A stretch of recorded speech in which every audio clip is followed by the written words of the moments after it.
হবিগঞ্জের মাধবপুর উপজেলায় অভিযান চালিয়ে ৬০ কেজি গাঁজাসহ একজনকে গ্রেপ্তার করেছে র্যাব-৯। শনিবার ভোরে র্যাবের একটি আভিযানিক দল গোপন সংবাদের ভিত্তিতে মাধবপুর উপজেলার রসুলপুর এলাকা থেকে মোহাম্মদ ইব্রাহিম মিয়া টিটু নামের ওই ব্যক্তিকে আটক করে। র্যাব জানিয়েছে, আটককৃত ওই ব্যক্তি দীর্ঘদিন ধরে সীমান্তবর্তী এলাকা থেকে গাঁজা সংগ্রহ করে দেশের বিভিন্ন জেলায় সরবরাহ করে আসছিলেন। বিস্তারিত থাকছে নাহিদ মিয়ার প্রতিবেদনে।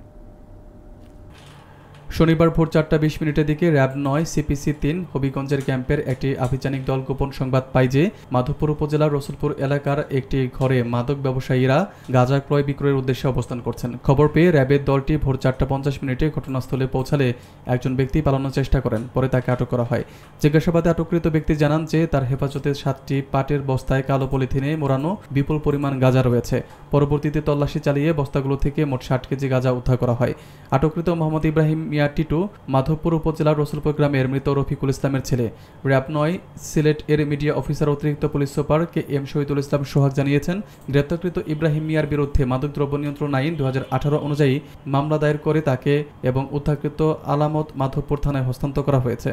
তিনি আরও বলেছেন যে মাদকের বিরুদ্ধে সরকারের জিরো টলারেন্স নীতি বাস্তবায়নের র্যাব-৯ এর গোয়েন্দা নজরদারি ও অভিযান অব্যাহত থাকবে।